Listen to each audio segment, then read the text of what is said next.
Bonjour à tous. Et salut les loulous. On espère que vous allez super bien. Alors aujourd'hui, on voulait vous parler d'un sujet parce qu'on se retrouve aussi face à énormément de cas et de personnes qui veulent arrêter la viande, le poisson, les œufs, les produits animaux, etc. et qui veulent surfer un petit peu sur tout ce qui est véganisme, végétalisme. On ne va pas parler d'éthique dans cette vidéo, nous un petit peu quand même. On veut juste parler surtout de la santé. Pour nous, c'est vrai que certaines personnes vont se diriger vers ce type d'alimentation parce que elles pensent que ça va être meilleur pour leur santé d'arrêter les produits animaux parce qu'on entend un petit peu plein de choses. Il y a une pression des médias aussi qui est là.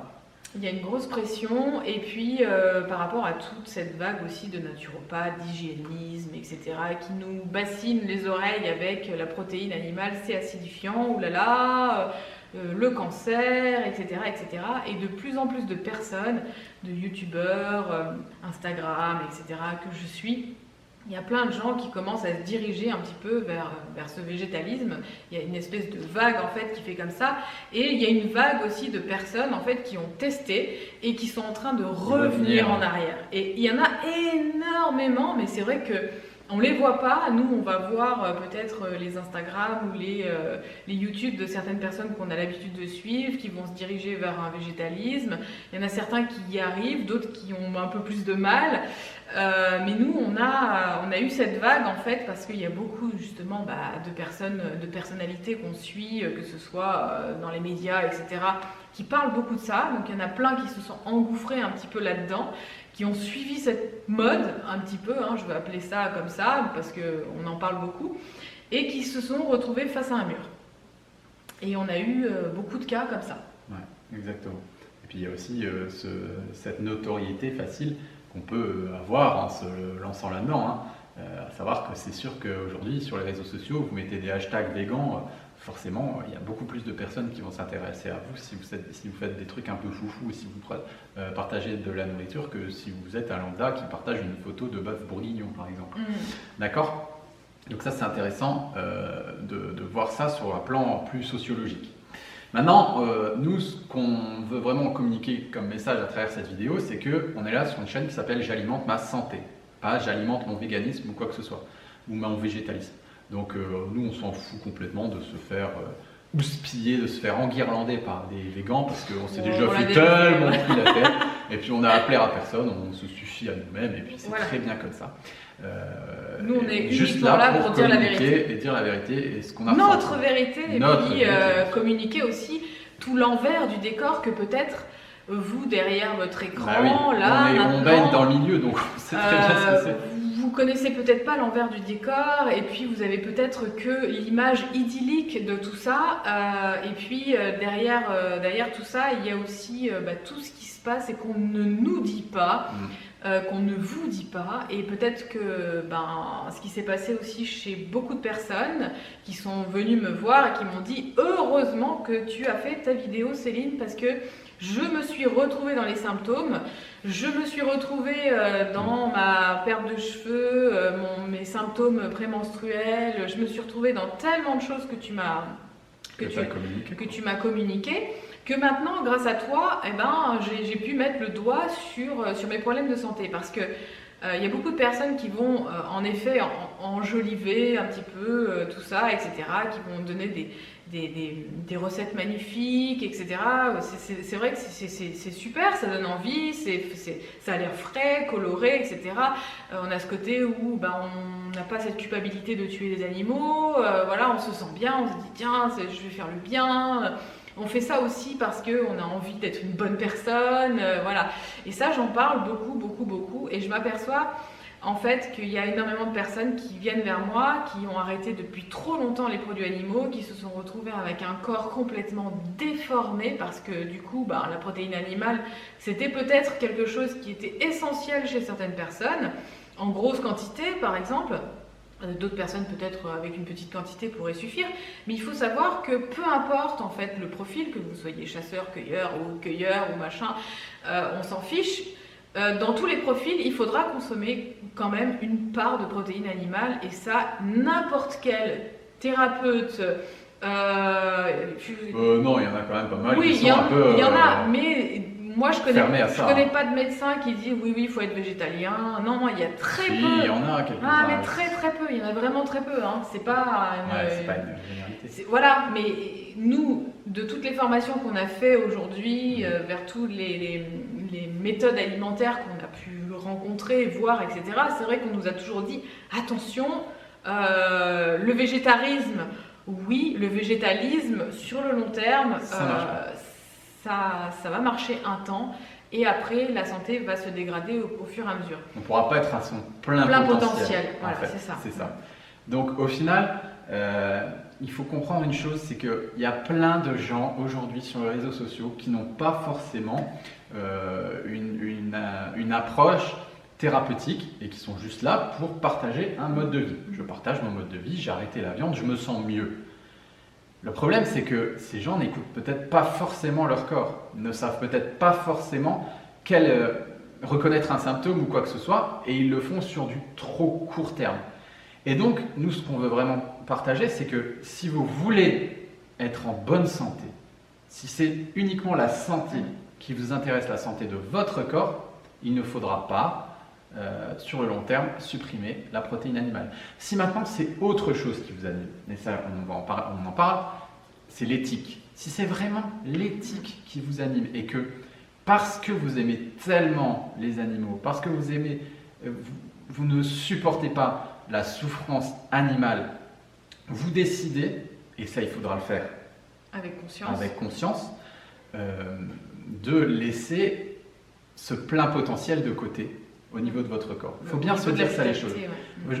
Cette vidéo, c'est son but ultime, c'est-à-dire que, ok, vous ne voulez plus consommer de protéines animales, d'accord, mais faites-le en connaissance de cause et faites-le en sachant que c'est sur votre santé que ça va jouer. Maintenant, si c'est vraiment pour les animaux que vous voulez le faire et par compassion, etc., on est d'accord, mais ne croyez pas qu'en vous lançant dans le véganisme ou le végétalisme, etc., vous allez améliorer votre santé. Peut-être chez une toute petite catégorie de personnes. Il y a des choses qui sont, il y a des exceptions. Peut-être que chez 5%, 10% de la population, ça peut fonctionner. Je ne dis pas, parce qu'il n'y a aucune vérité absolue en alimentation. Et puis on va nous sortir très souvent ces exemples de sportifs de haut niveau qui sont végans, qui sont végétaliens. Mais en fait, on ne peut pas comparer, on ne peut pas parler de ces sportifs-là parce qu'ils sont dopés.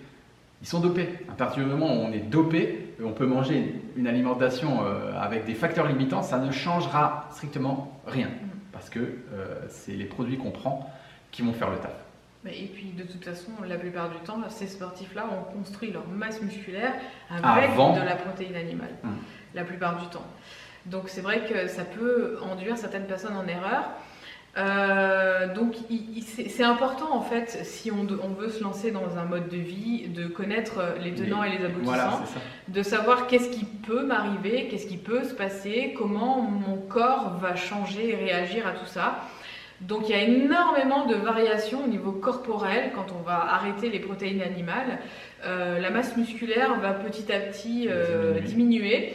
Sauf, comme tu le dis, si on est un sportif de très haut niveau, qu'on travaille sa masse musculaire tous les jours et qu'on prend énormément de protéines, de compléments, qu'on se dope, etc., qu'on prend plein de produits qui sont pas naturels, bizarres, voilà. Et puis, je pense qu'il faut aussi avoir un gros budget pour être ce type de personne. Il y en a quelques-uns, c'est vrai qu'ils sont assez rares.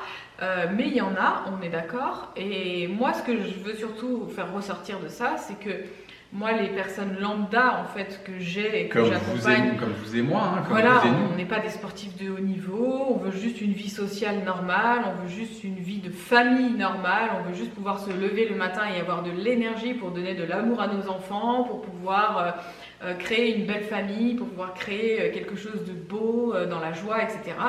Et c'est vrai que souvent, moi, je me retrouve face à des personnes, à des mamans qui n'ont même plus l'énergie du tout de s'occuper de leurs enfants, qui laissent complètement à l'abandon certaines choses, qui n'ont plus l'envie de rien, qui n'ont plus de libido, qui n'ont plus de masse musculaire, qui se sentent fatigués, qui ont leur corps qui change, qui deviennent complètement pleines d'eau, Il y a toute une structure en fait au niveau du corps qui change. Ça met du temps, ça met quelques mois, quelques années. Il y a les règles qui s'en vont.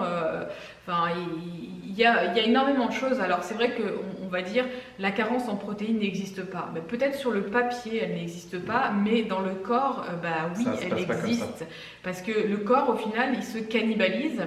Vu qu'il n'y a plus de protéines, on n'apporte plus de protéines, etc., qui sont quand même essentielles à la construction de tout, des cellules, de plein de choses. On le dit à chaque fois, il ne faut pas enlever certains macronutriments.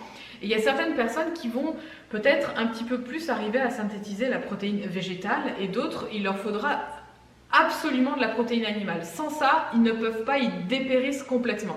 Donc il y a une catégorie de personnes qui, eux, vont tolérer quand même les protéines végétales pendant un certain laps de temps, suffisamment longtemps, et d'autres, au bout de 2-3 semaines, c'est l'hécatombe totale, et puis on n'y arrive pas. Ça dépend des réserves aussi. Voilà, ça dépend des réserves, du capital minéral, de la vitalité, donc on me le dit à chaque fois, ça dépend d'énormément de choses, et ça dépend aussi du tempérament de chaque personne. Je sais que par exemple, chez toi, tu aurais pu tenir beaucoup plus longtemps sans protéines animales, que moi, par exemple. Juste avec des œufs, des choses comme ça. J'aurais pu tenir, mais encore une fois, j'étais pas à mon plein potentiel. Mais tu le vois. Oui, bien sûr. Et ce qui est intéressant aussi, c'est de se dire, ok, je retourne 100 ans en arrière, en France. Je suis végan. Je fais 6 mois. Qu'est-ce que je mange?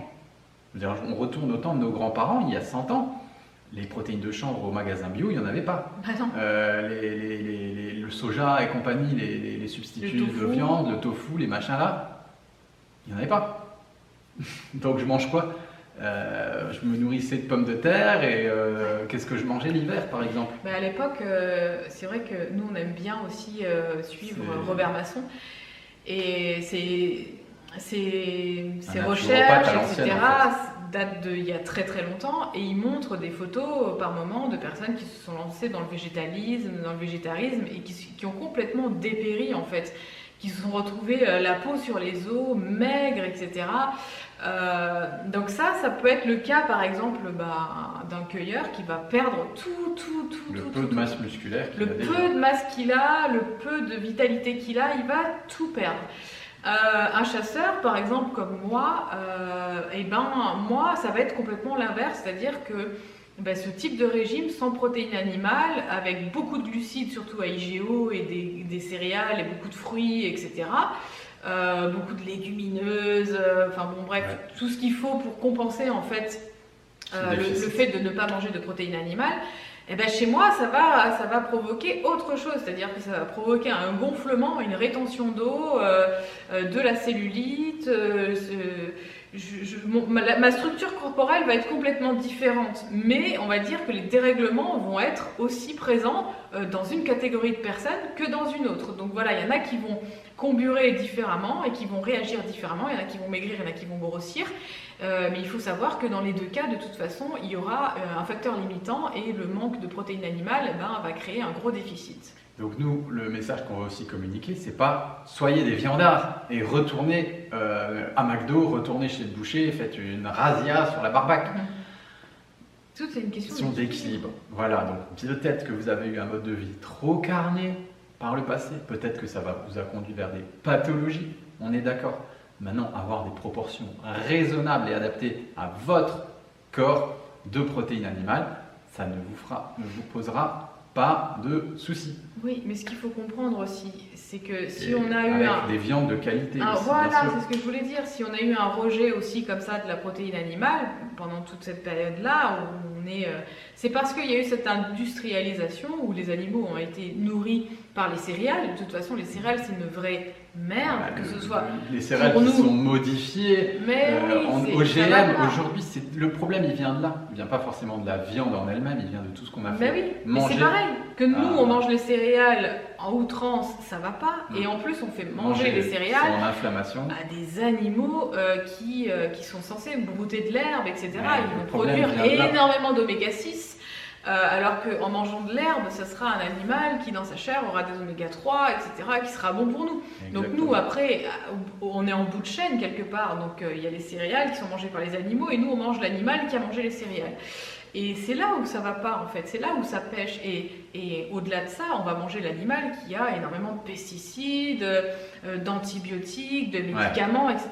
Donc c'est plus la qualité de ce que vous allez choisir au niveau de la protéine animale plutôt que la quantité ou de l'éviction. Voilà, il faut vraiment aller choisir sa protéine animale, celle qui nous convient, parce qu'il y en a qui vont beaucoup mieux tolérer le poisson et les œufs par exemple, et la viande pour eux, ça sera catastrophique. Il y a toute une catégorie de personnes, et ça on apprend à le découvrir à chaque fois avec chaque personne quand on les a en accompagnement. Ou dans la formation Retrouve ta vraie nature. Voilà, donc il y a une catégorie de personnes qui devra consommer que des protéines, on va dire, faibles, donc qui va être plutôt des œufs, du poisson, en grande partie, etc.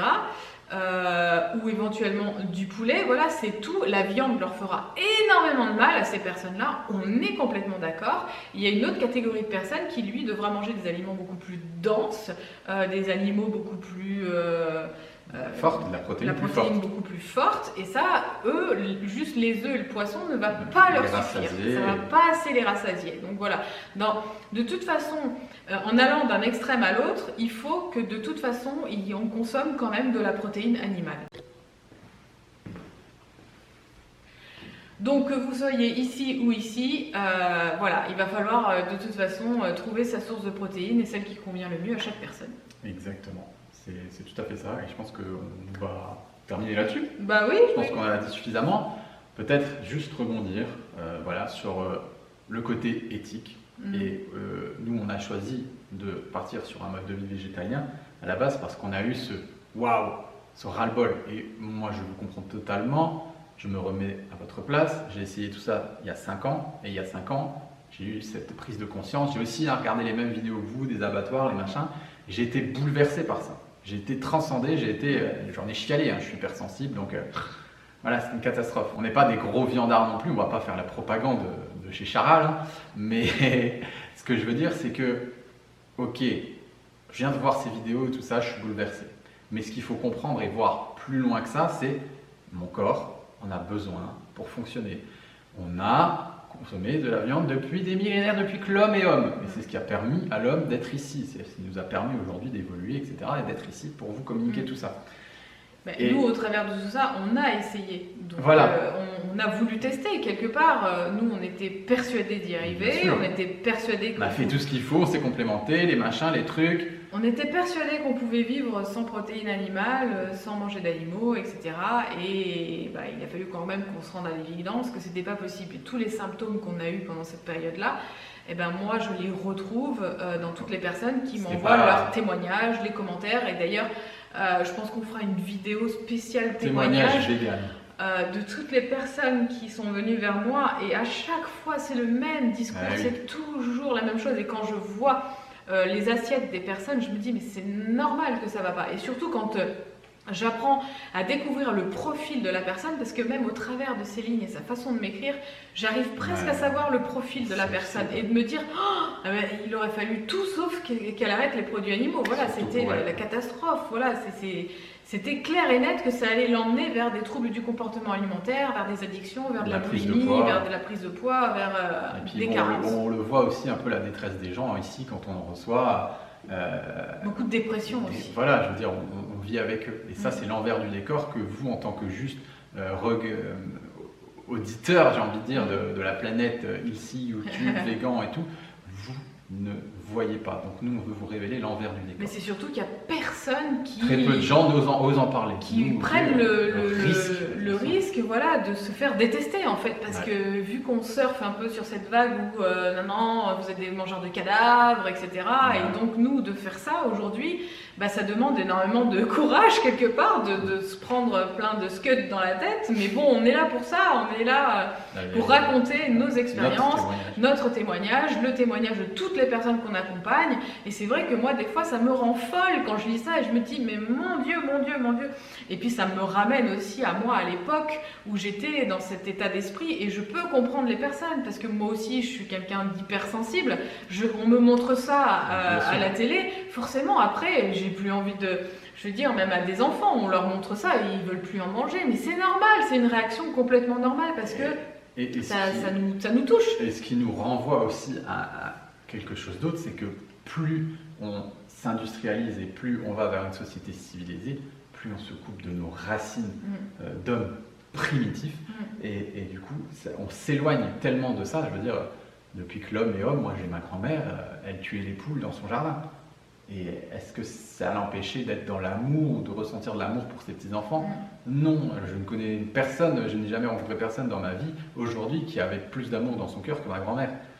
En fait, il faut bien faire cette dissociation et plus on va évoluer, plus il va y avoir une fracture entre ce côté besoin réel et physiologique de l'être humain sous sa forme naturelle et besoin, on va dire, de manger juste un truc dans une boîte sans comprendre quoi que ce soit. On est coupé de notre nature et cette vague de rejet total qu'il y a vers la protéine animale est aussi... C'est aussi dû à ça, Voilà. Voilà, je pense qu'on a fait le tour. Enfin, je pense qu'on pourrait juste en parler. Moi, je me mets derrière toi, hein. Non, parce que on va dire du mal de moi après. On va dire que je suis une mauvaise personne, que j'ai tué des animaux. C'est le cycle de la vie aussi. Mais si je pouvais faire autrement, je ferais. Exactement. On a essayé de faire autrement. Il y en a qui ont essayé. Ils ont eu des problèmes. Bref, nous, on vous envoie quand même plein d'ondes positives. On vous dit à très bientôt sur la chaîne J'alimente ma santé et on vous fait plein de bisous. Ciao. Ciao.